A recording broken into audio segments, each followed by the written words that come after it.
Welcome to Authentic Living with Roxanne, a place where we have conscious conversations about things that really matter in our lives. And now here's your host, Roxanne Derhaj.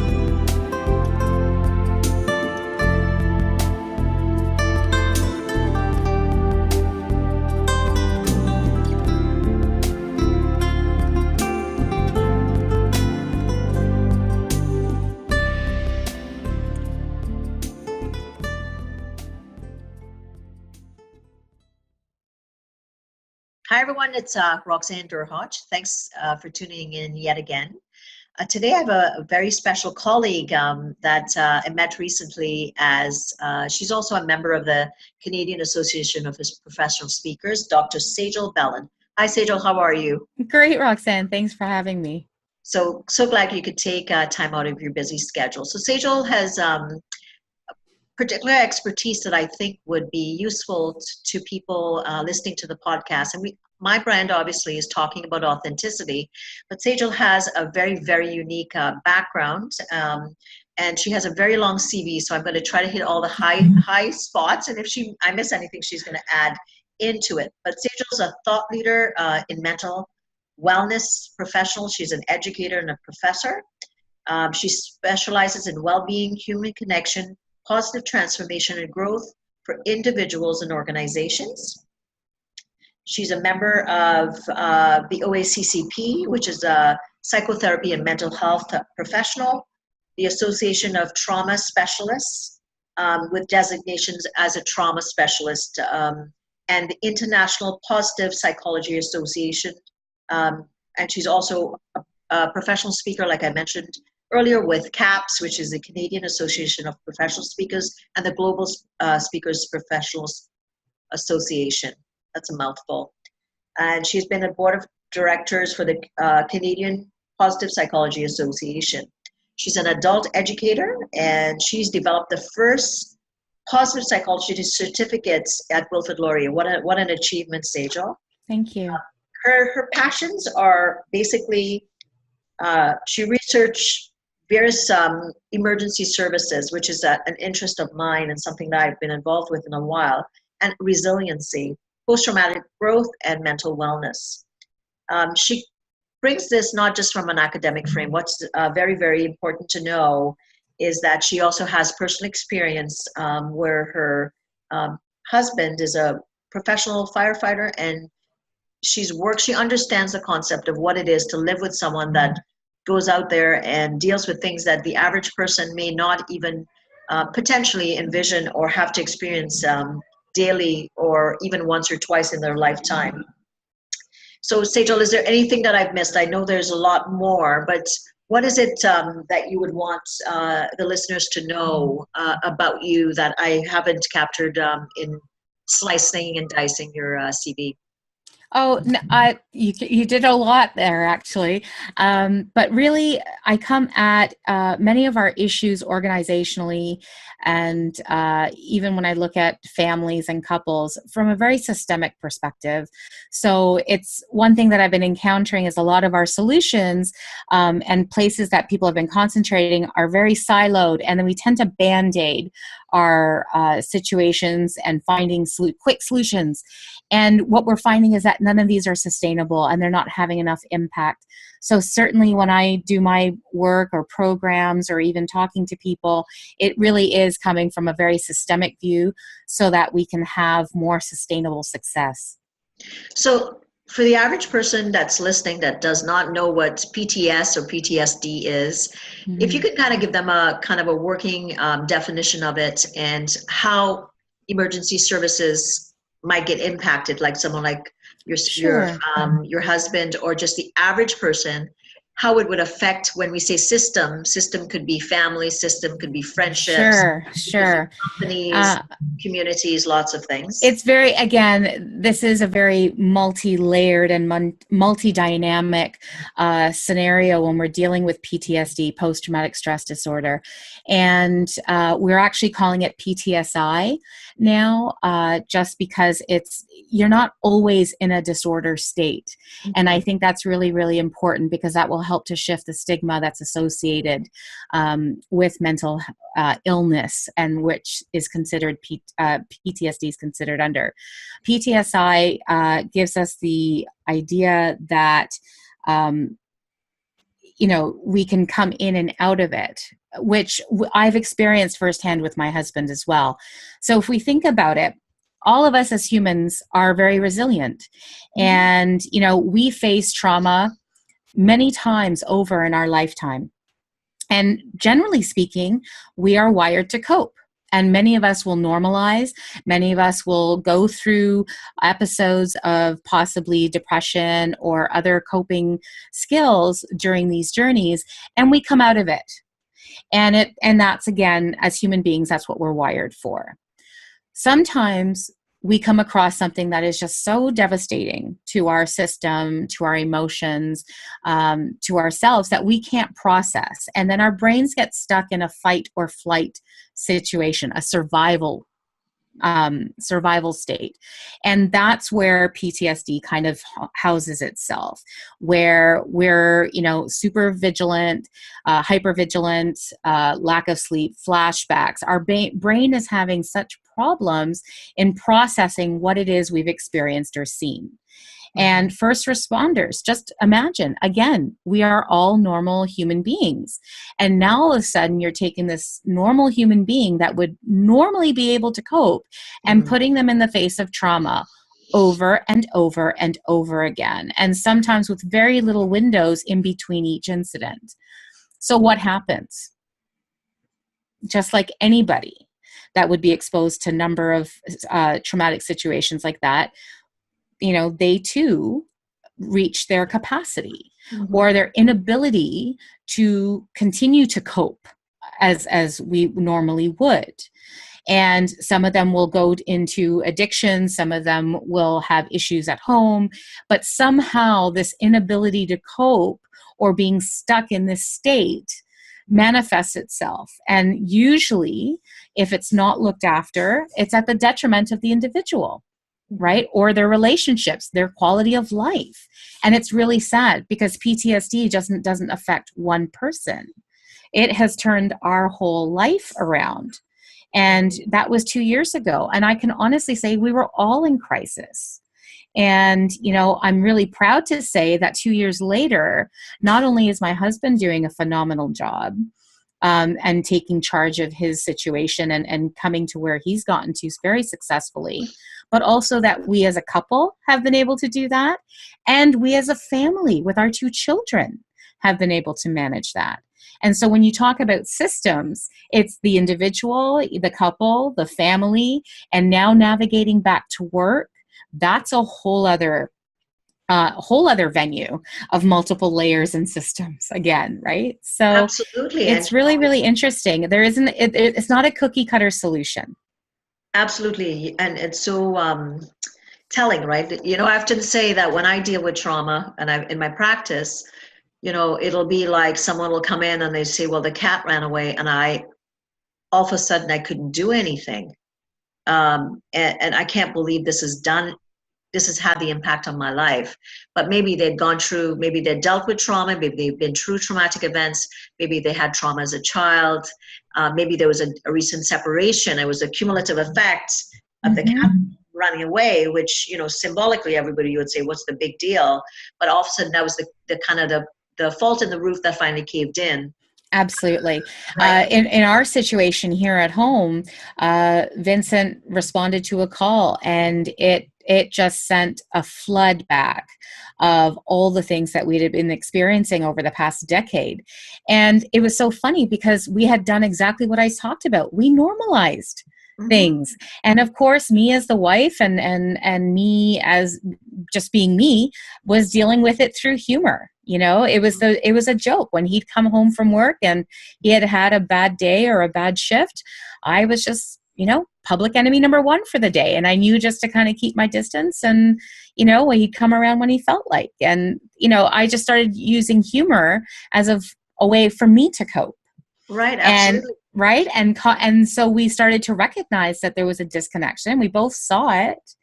And it was really, really interesting because now in hindsight, we've gone back and reflected on, particular incidences or patterns that we had sort of come up with all on our own. And it's been very, very interesting to see sort of the evolution of how we got to that moment. And then now to see where we're going. So, if there's anything that I can tell people out there is don't give up. It's about putting the right strategies into place, and that these things are, you can overcome them, and you can keep your relationship intact. You can keep yourself intact, and you can lead a very high quality life. You are not broken. Well, so isn't that very interesting, right? Because over my career, I've dealt with firefighters. I worked at the police. At one of my very first jobs was responding to crimes and stuff like that. And at the time that I worked with the Metro Toronto Police, so I'm going to date myself here, guys. Was back goodness into 1990, and there was a team. I don't know if people know Victim Services, which is known really well now. At that point, we were one of the first victim services that existed, and the team of 13, there was an assessment done on all of us, of which they found most of us were on the higher end. And then there was actually one person suicidal on the team at the time that the assessment was done. So again, here we are. And oftentimes the police officers would say, so we were downtown in headquarters. That's where we were stationed. And the cops would call us, and we had to answer the bad phone, like we called it.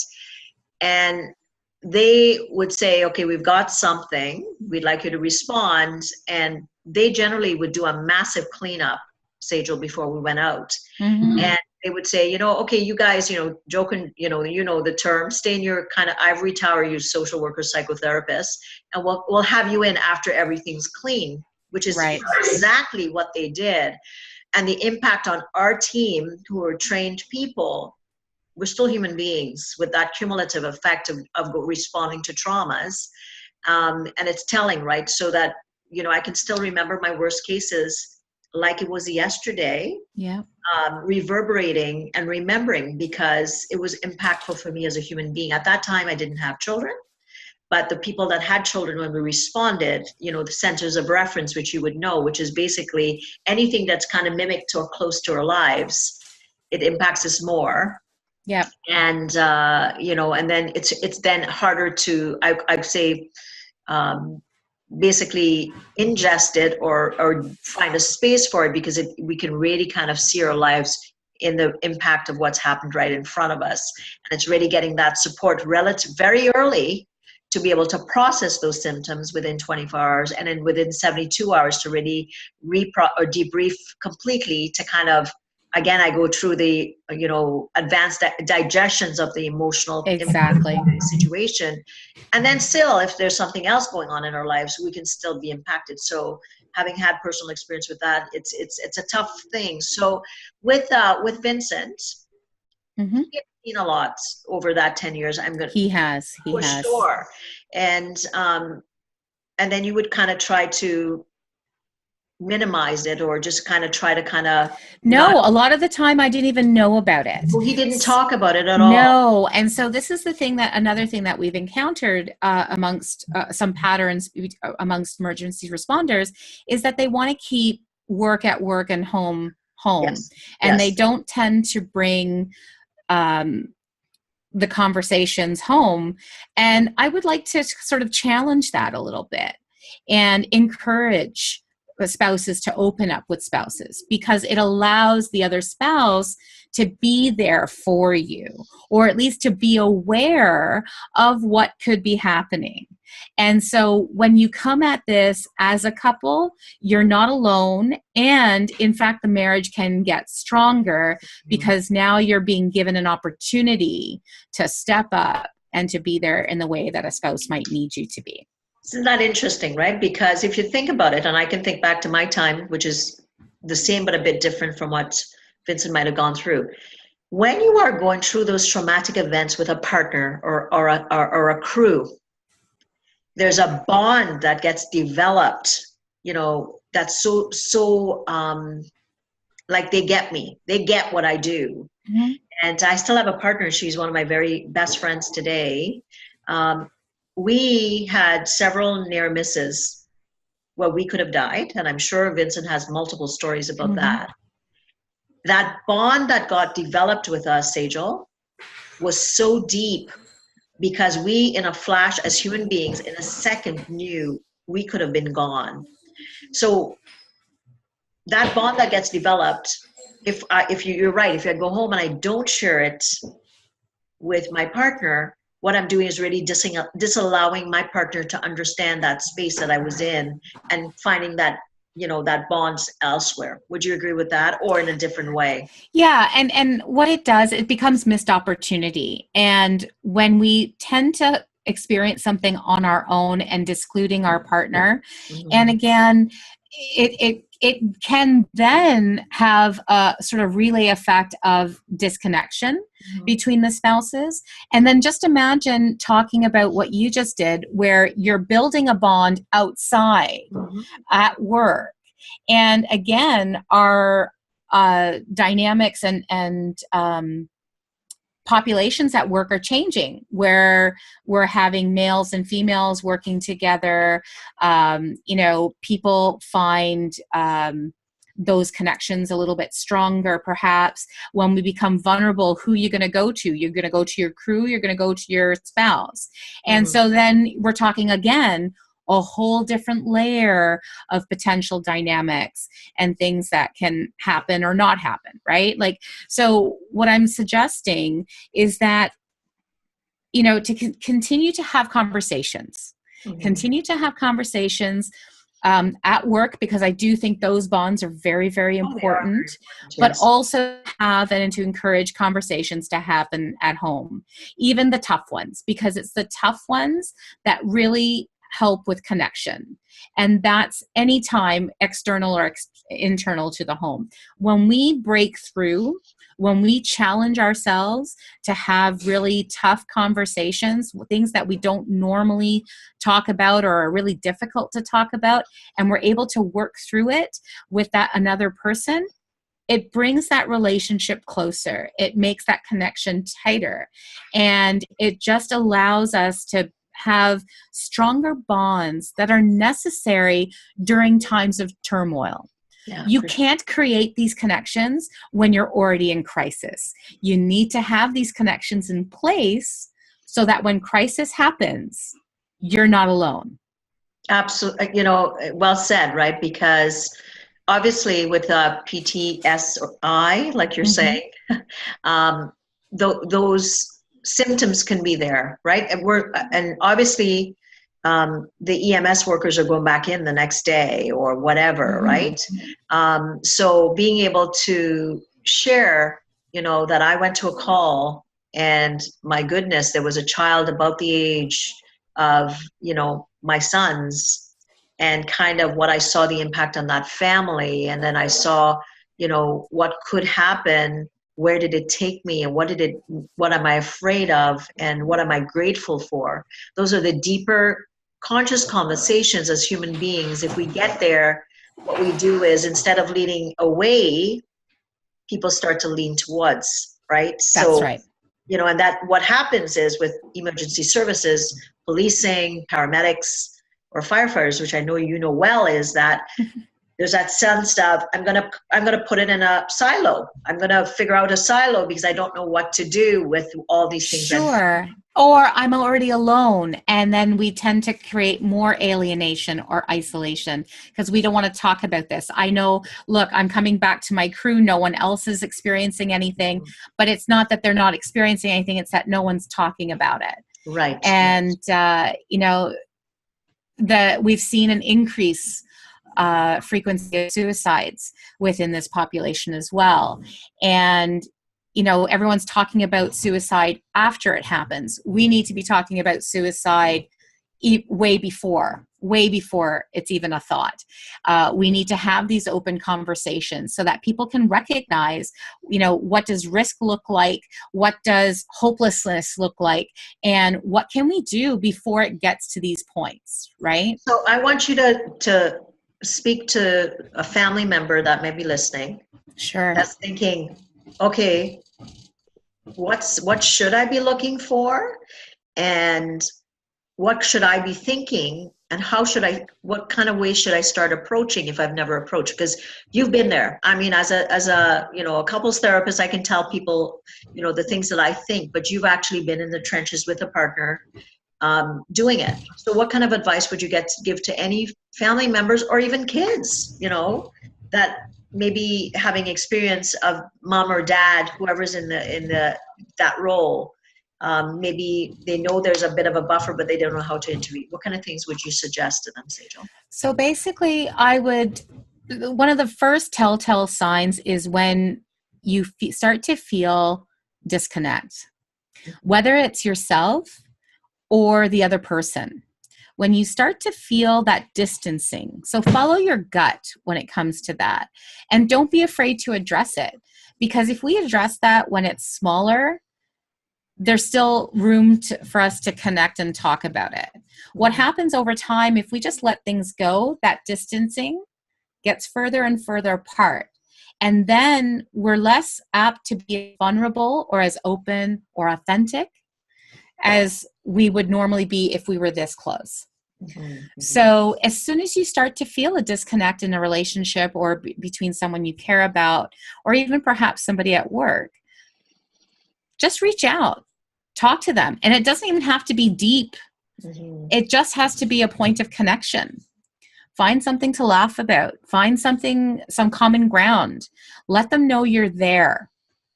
And let them know you care, because that can make the difference. As a mental health professional, something that I'm asking other mental health professionals to perhaps think about in our approach when we talk about suicide, we always tend to ask clients, have you thought about suicide? Mm-hmm. Yes or no. Do you have a plan? Yes or no. Well, that's where it ends. If the person says that I don't have a plan, they're considered not at risk. And we kind of, glaze over that and move on to the next thing. We need to go beyond that. We need to encourage people to think about, if you ever found yourself in that place, that hopeless place, in that moment, what would be the one thing that would make you pause? Mm-hmm. What would be that one thing? Because just by having that question or having this conversation, you're already implanting that thought, the one thing that would stop them or get them to pause in the moment. So if they ever do find themselves in that position, it's very likely that they're going to come back to this conversation and remember, what was that, that thing that was going to make me pause, when I was going to feel like this? Because I will tell you, majority of the first responders out there that have committed suicide never had a plan. Mm-hmm. It was spontaneous, it was in the moment, and it was fast. Mm-hmm. And we need to think about that, because it's when they're in our offices, when we're having these conversations, it's very unlikely they're going to say, they might admit that, yes, I've thought about it, because that's becoming more and more known. I mean, we all get to this place, right, where it just seems easier. Or you just want to end whatever it is that's going on in your head, in your ears, in your heart, in your stomach, because it gets very, very powerful. But the thing is that we don't necessarily always have the plan. Mm-hmm. Right? And I know I've been there, because this has been the hardest 2 years of my life. Let me tell you, I adore my husband to no end. And us figuring out what we've figured out, it has been hard. And I've navigated this as a professional, but also as a person. And I did go to that dark place too, because there was a lot of pain. And we as human beings will do anything to avoid pain. Mm-hmm. Right? And so to think about that one thing that would make you pause. Yeah. That who, right? It's a tool. Ultimately going to be that picture of that who is it. It could be. Yeah. I'll tell you, I'll be very blunt about it. The thing that makes me pause is, what if I don't do it right? Oh, wow. Okay. Yeah. Like that's what scares. What if I do it halfway and or I screw it up? Because that scares me more than, leaving people behind. Because again, depending on people's individual situations, the person who's thinking about it could be thinking of themselves as a potential burden. And if that's the case, they see that situation as freeing the other people from this burden. So it's not always going to be people. Yeah, for sure. Because, or even that disconnection, right? Like I think I lost somebody that I considered dear to my heart about 3 years ago to suicide. And he was a therapist like us, and had, was seeing psychiatry, was on the medication, did all that stuff, Sejal. And, what we know from the research is that disconnection between I'm thinking this and I'm doing this. And like what the research shows, like what Shaw says, which I'm sure you know him, it's kind of like I did this, I'm doing something, but my thoughts finally caught up with it. And that kind of sounds like what happened with him. His wife went to get a lottery ticket. And this is a man who loved his family. Breaks my heart. I actually he's in the dedications in the front of my book, because I considered him a very dear friend. I loved him as a friend and also a mentor. And he would have never hurt his family. No. But he committed suicide in his home. Yeah. Right. And she said, I spoke to him. Then she went to get the lottery ticket and then came back. And then he had killed himself. So I hear what you're saying. Right. And you're right. I think as mental health professionals, we really, really need to take that so seriously and recognize that connection, like you said, it could be something so small. When we touch people that we don't know, and we have the duty to be able to, say, whether it's a smile, right? Like I often say, a smile is like a hug, or whether you say a please or a thank you or how are you today, those gentle little things may make a difference. And you never know, right? So being connected as human beings are so important in our day-to-day lives. And then you look at people that are like your husband and so many other people that are in EMS that are doing a vital role, and then their shrapnel is attached to them, which is oftentimes emotional, and then they keep us safe, and then we send them home to your families. And we have a duty to make sure that we do even more to keep them free so that they can go out and do whatever they do very well all over again to keep us safe. That's right. Yeah, absolutely. And what's very sad that we've encountered as we've been exploring these conversations with more people is that these first responders do their job exceptionally well, come back with whatever they've seen or can't cope with, and haven't noticed or paid attention or made the connection of the deteriorating relationships at home, and then come home and home is empty. And so then this causes a compounding effect, right? Yeah. So again, there's just so many conversations and so many layers that need to be had when we're looking at mental health within the emergency service sector, both within the stations and at home. And unfortunately, as I pointed out earlier, many people are sort of going in these circles and creating these Band-Aid solutions and investing money and energy and time versus really looking at it from a systemic nature. And this is what my work and my research has been done during my doctoral studies, is looking at it from a complete systemic and cultural change perspective.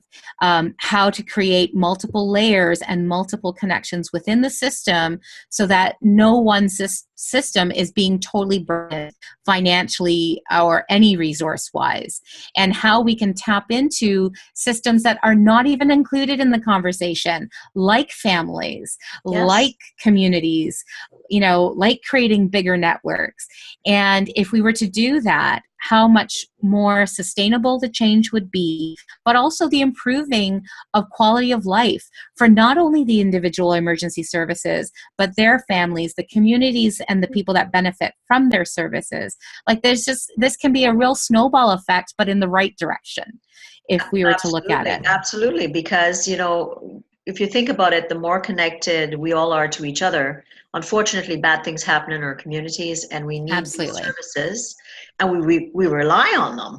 We don't even Mhm. think about it, right? If you or I Mhm. were to call 911 right now, we expect somebody's going to be there within minutes. Absolutely. And, they have to be on because that's the expectation of their role.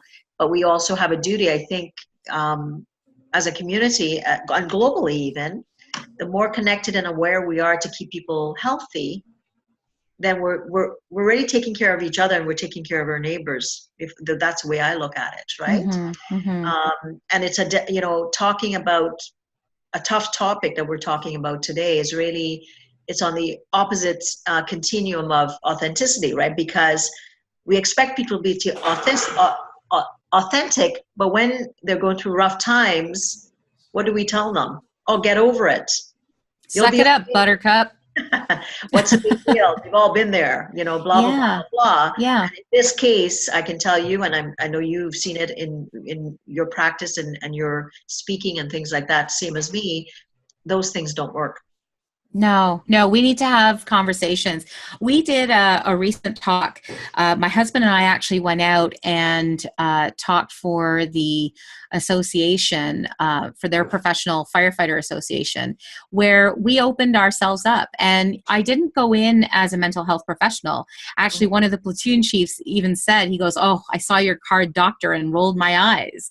And I said, "Really?" And he goes, "Yeah." And he goes, "But what you guys did was unreal, and it needs to happen more." And we actually walked up in front of the room, and I openly said, "I'm not here as a as a mental health professional. I'm not here as an educator. I'm here as a spouse. And my husband's here, and we're going to open up our living room to you today. So you can see what PTSI and so post-traumatic stress injury and occupational stress injuries look like beyond the textbook, beyond the science, in real life, real time, and what it really sounds like." Right. And, we actually ran through a kind of scenario that we've named "You've Got Balls."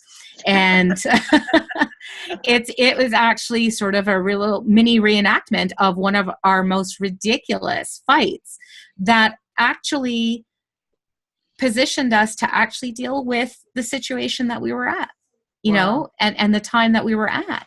And the talk was so powerful, and the conversations that happened within our talk, because we integrated strategies into the stories. We integrated what this looks like now in a return to work situation. People opened up in that room. We created such a spectacular event with psychological safety that I'm sure conversations that haven't been had before, questions that haven't been asked before, curiosities, it was amazing. And these are the types of conversations and more opportunities that we need to have to be able to allow people to open up. And it can be retired members, it can be active members, spouses, families, community partners, leadership within the organizations. This is really key. So, Vincent and I are continuing on this journey and speaking to groups, both inside and outside of the emergency services, anywhere that people want to create organizational or systematic change and have these difficult conversations. So Sejal, tell me more where people can get a hold of you. I can be reached, or you can find more information at sejalbellon.com. That's SAJELBELLON.com. And you can email me at sejalbellon.com or reach our office at info@sejalbellon.com. So what they can get from you is to be, if they're wanting to speak, let's say there's somebody listening and they want to really just reach out, not sure what they're needing for their organizations, they can reach out and you will discuss kind of their needs. Absolutely. And you also do coaching with couples? Is that what I'm to understand? Yeah. So I do a number of things. I am a professional adult educator, so I'm able to build strategic training and programs and offerings for organizations, which I do, as well as post-secondary sector. I also offer couple connection points, conversations, groups. I speak in front of groups. I have been traveling internationally to create more connection cultivation groups as well. So any area of interest where people want to start talking, whether it's, you as an individual, I do offer the personal coaching. I do offer group intervention as well. I create for organizations, and I even help families. Right now, the idea is having these conversations, creating the spaces for psychological safety. And that's what I do. So I will do it anywhere and for anyone, but that's open to having this positive change in their life. Well, that's awesome. What a gift, Sejal. I, like you, can talk about it from one angle, but you've kind of been in it, repairing and putting, kind of taking out the pieces that impacted you from occupational stress and injury, and reintegrating that back into attachment. That's what I hear. Mm-hmm. And being attached again to a partner. And that comes with a whole other bag of tricks or parents and all that stuff. But then you put injury into to be able to, for anyone listening, to be able to do that, is a gift back to people that sometimes feel that there's no way out. What do? I can't get through. So I would say, please reach out and chat. Sejal is lovely, and she would be open to obviously sharing anything. And maybe you'd have the opportunity to see her and Vincent at some point do that skit, because that would be like, I'm thinking, I want to see that skit. It's funny. It wasn't at the moment, but it is now. See, we grow from our experiences. We do. There is hope. Yeah. So Sejal, thanks so much. So for my listeners, yet again, the gifts that we get from just talking, and what I've learned is that it's so very important. We talk about connection, but when we want to connect with people that are hurt, sometimes it's hard because we give up. But really, when it's people that you love, you try even harder. And if you think it's bigger than your household, you go outside, you chat with somebody like Sejal or myself, or someone that's dear to you that can be that support or that anchor to be able to take the next step. So if you're wanting anything further, you're needing to reach out, you can reach me at roxannedurhaj.com. And I look forward to chatting with you again soon. Take care, Sejal. Thanks, Roxanne, for having me. Okay, thank you. Okay, take care. Thanks for tuning in to Authentic Living with Roxanne, creating the space for positive, healthy change. Roxanne is a keynote speaker, psychotherapist, and coach. To work with Roxanne, visit roxannedurhaj.com/blueprint. We'll see you next time on Authentic Living with Roxanne.